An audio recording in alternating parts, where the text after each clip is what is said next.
Elliot Abrams prendió el ventilador y a los primeros que salpicó fue a Juan Guaidó, el ilegítimo, y a Enrique Capriles, el frustrado, a quienes responsabiliza por el fracaso de la oposición en Venezuela, e incluso el de su propio plan para bloquear al país suramericano, afectado ya por varios años por el macabro proyecto direccionado por el mismo Abrams desde Washington.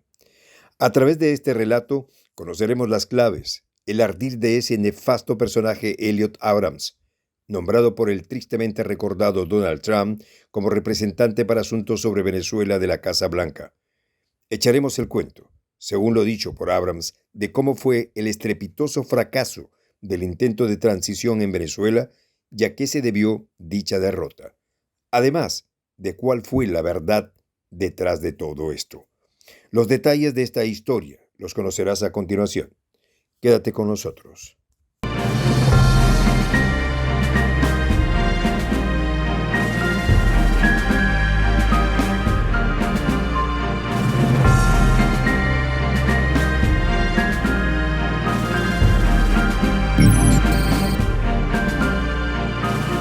Voz de la Patria Grande.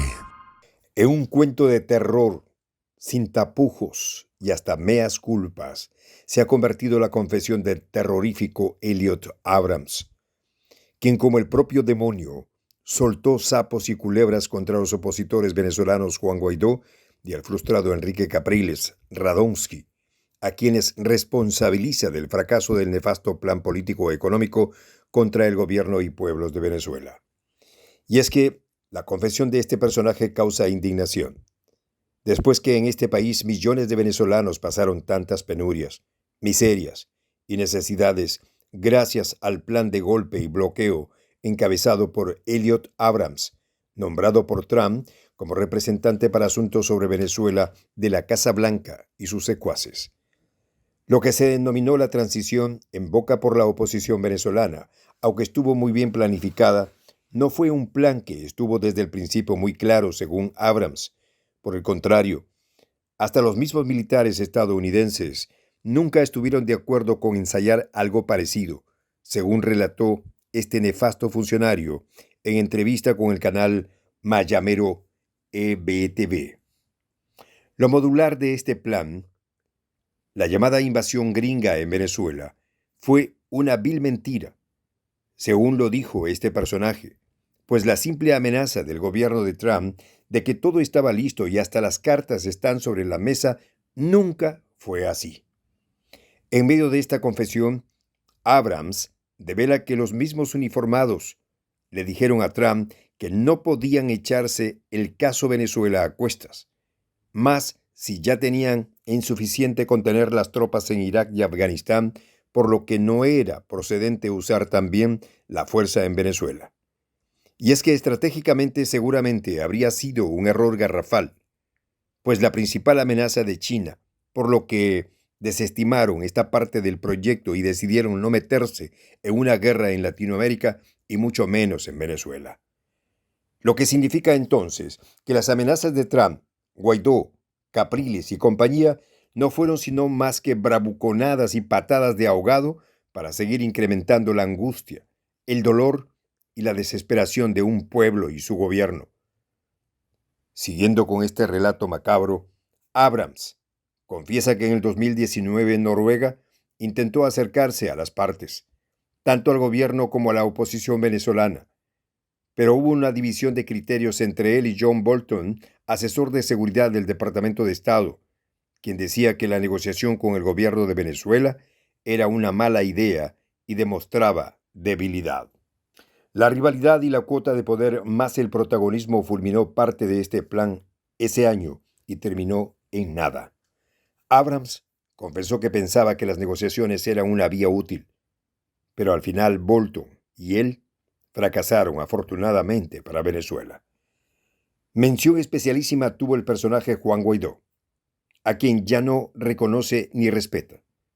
En sus confesiones de terror, expresó que lo que tenían como presidente interino e hicieron un plan de transición estadounidense que planteaba un gobierno de coalición, amnistía, y hasta una representación de los militares en ese gobierno de coalición, e incluso fue más allá y atrevió a decir que el interinato de este exdiputado desaparecerá, se extinguirá y su figura no quedará ni siquiera para la historia.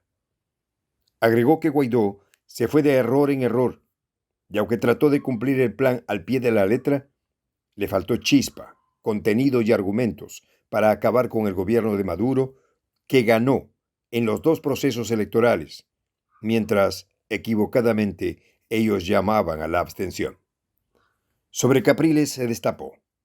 En estas confesiones, Abrams prácticamente los responsabilizó de romper la unidad de la oposición, de debilitarla y de destruirla por completo, gracias a su efecto chayota, su deterioro y desgaste.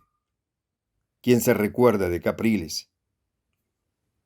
Ya es la nada. De hecho, dice que la mesa de negociación de México fue una derrota para Capriles y el jefe de la diplomacia europea, Josep Borrell. En tanto, el venezolano Gerardo Bail representa a Guaidó y se convierte en otro personaje impopular y nada productivo para dichos planes. Agregó que el dúo Guaidó-Capriles y en menor proporción Leopoldo López, a quien Abrams le reconoce algunos méritos, fue lo más nefasto para el plan intervencionista y de golpe contra el gobierno venezolano y contra otros proyectos injerencistas en América Latina.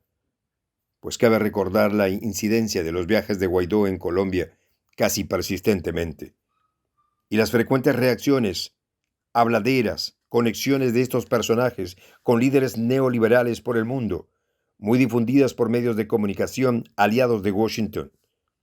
Abrams reconoció en dichas confesiones que todo lo hicieron simple y llanamente al revés. En esta especie de resumen espeluznante de las confesiones del exfuncionario norteamericano, lo que sí se ve es que la presión de Washington sobre Venezuela ha bajado un poco. Y sin tapujos también cerró filas contra Biden, a quien acusa de no haber hablado de Venezuela en estos 8 meses en la presidencia. Así como tampoco el secretario de Estado, Anthony Blinken. A su juicio, ya no tiene representante especial. Han eliminado oficinas sobre Venezuela. Todo esto reduce el nivel de presión, dice Abrams, que atribuye la situación a que los esfuerzos estaban en Afganistán. De igual mención hizo sobre la oposición venezolana en general, a la que catalogó de cada vez más fracturada, hasta el punto de no encontrar un candidato único, versátil y carismático que pudiera enfrentar a Nicolás Maduro. Por eso, esta oposición se fue de fracaso en fracaso. Sobre el proceso electoral en puertas, es decir, noviembre próximo, Abrams justificó que la oposición sí puede participar, pues podrá hablar con el pueblo, y eso es una ventaja en comparación al último año. Han decidido que es mejor tomar una pequeña oportunidad en lugar de mantener la situación donde el país no tenía una vida política. Sin dejar de ser maquiavélico, Abrams tira al ruedo la posibilidad de que la oposición le saque partido a las negociaciones que se llevan a cabo en México con el gobierno venezolano. No creo, dijo, que la oposición logre soluciones en el diálogo con el chavismo, pero a lo interno será una gran oportunidad.